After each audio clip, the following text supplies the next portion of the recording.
No jovial quip. This was a former Prime Minister forced into action today, defending his name and launching a scathing attack on one civil servant and MPs investigating a line he repeated again and again. I can tell you once again that I certainly broke no rules. Those were meetings of people at work, talking about work. But repeating it here may have misled Parliament. And in a report released today by the Privileges Committee investigating him, they believe Mr Johnson may well have. MPs on the committee say they have got evidence which strongly suggests breaches of guidance would have been obvious to Mr Johnson at the time he was at the gatherings. The committee, which is majority Tory, say they've identified a series of ways Mr Johnson may have misled MPs. I have been repeatedly assured since these allegations emerged that there was no party and that no COVID rules were broken, and that is what I have been repeatedly assured. This statement on the 8th of December 2021 may have misled Parliament, the committee says. They also say he failed to tell the House about his own knowledge of the gatherings, whether rules or guidance had been broken. And they published 5 new photographs supplied by the government of 3 different gatherings attended by Mr Johnson as evidence he attended them. Cue a full-throated defence, but despite the mountain of evidence gathered, he says there is nothing that directly proves wrongdoing by him. I didn't mislead the House, and there's absolutely nothing to show that any advisor of mine or civil servant told me, warned me in advance that an event might be against the rules. Nothing to say that afterwards they thought it was against the rules. Nothing to show that I, myself, believed or was worried that something was against the rules. So that for me is a pretty astonishing gap, given the huge amount of stuff that they have.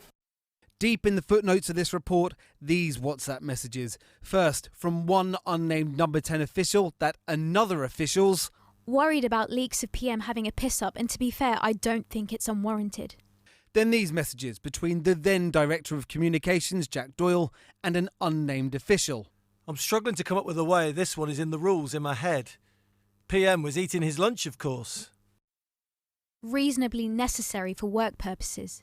Mr Doyle replies, not sure that one works, does it? Also blows another great gaping hole in the PM's account, doesn't it? Mr Johnson, your comeback's in ruins, isn't it?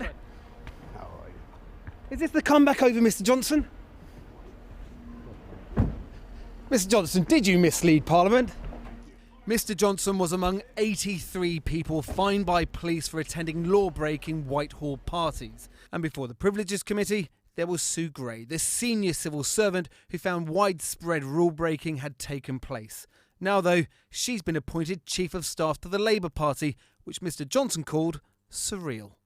I do think it is a peculiarity, let me put it that way, that the person who conducted the inquiry into what went on in number 10 and the Cabinet Office, who was presented to me as a person of complete political impartiality, with absolutely no political axe to grind, whatever, has just been appointed the Chief of Staff of the leader of the Labour Party. I mean, I make no comment about it, except to say that I'm sure people, may want to draw their own conclusions. It is quite kind of startling in its boldness, but if you look at the sort of facts of the matter, she has a right to do that. It's allowed, it's not unknown of, but was it a wise move? Well, I think, in a way, Keir Starmer has handed a bit of a gift to Boris Johnson, and that probably isn't a good thing in the bigger scheme of things. But when this dust settles, it may turn out to be a very good appointment. It may end up being a good appointment for Sir Keir Starmer, but today he refused to say when he first approached Sue Gray for the role. On Sue Gray, how long have those conversations about her joining Labour been taking place? I think it's been known for some time that I've been looking for a Chief of Staff, and I'm very focused on what it is I need from a Chief of Staff. I'm conscious that we will inherit a really damaged economy, a damaged public services, and we need... Well, look, people know I've been looking for a Chief of Staff for some time now. Mr Johnson will be quizzed by the Privileges Committee at the end of this month in a televised session. Today was an uncomfortable day for the Prime Minister. There will be more ahead. Well, I've been speaking to the former Conservative Cabinet Minister and Boris Johnson superfan, Jacob Rees-Mogg. I began by asking if he accepts the findings of the Privileges Committee's report so far.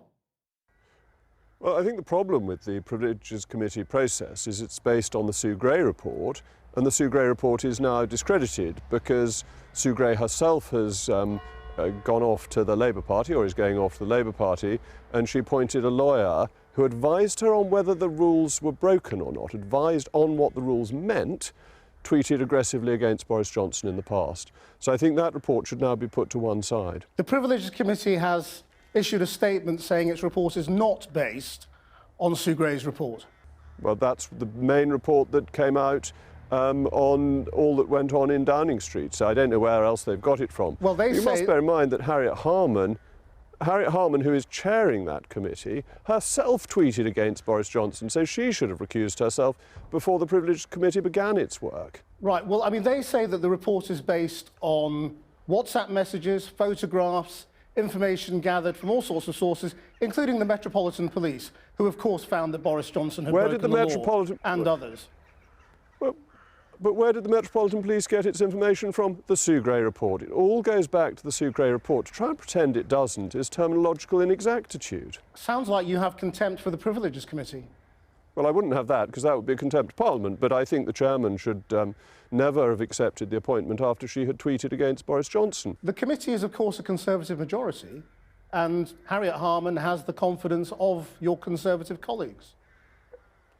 The structure of committees does mean that there is a majority of the governing party as a matter of routine, but the chairman of committees is an extremely influential person and essential, key to the writing of any of the reports that they come up with. When it comes to Sue Gray, you, of course, defended her independence at the time when she was doing the report, as did most of your colleagues. Now you're throwing mud at her because of what she's decided to do upon leaving the civil service. Do you not accept that people are capable of keeping their personal opinions aside when they hold senior jobs in the civil service?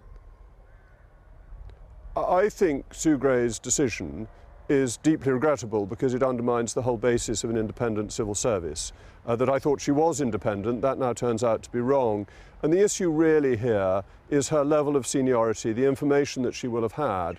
She needs to remain outside party politics. That more junior people have gone into politics, and that's fair enough. But she's somebody of exceptional seniority who has now decided to go with all her secrets to the Labour Party. But can you address my question, which is, do you not accept that, of course, individuals always have personal views on things, but it is the job of senior civil servants to be impartial, to put their personal views aside, and that is what they do? Unfortunately, I think this case brings that into question, that some people may or may not be able to do that, but that going from such a senior role to being the key advisor to the leader of the opposition, with all the government secrets that you will have, bear in mind she was in charge of ethics for the government. She will have known ministers' most personal details. It seems to me that she is not the right person to be going into a party political role. The Privileges Committee report says the evidence strongly suggests that breaches of guidance would have been obvious to Mr. Johnson. If that is upheld after they've interviewed him, he's finished, isn't he? Well, I'm surprised that the Privileges Committee wishes to judge the matter before it's seen the former Prime Minister. That seems an odd way to behave and raises further questions about its chairman. Well, it's because there are so many corroborating pieces of evidence. I mean, even a WhatsApp from the Director of Communications, which at the time said, "I'm struggling to come up with a way, this one is in the rules in my head." And he goes on to say that he's not sure that that defence works, does it? Also blows another great gaping hole in the PM's accounts, doesn't it? I mean, that was his own Director of Communications.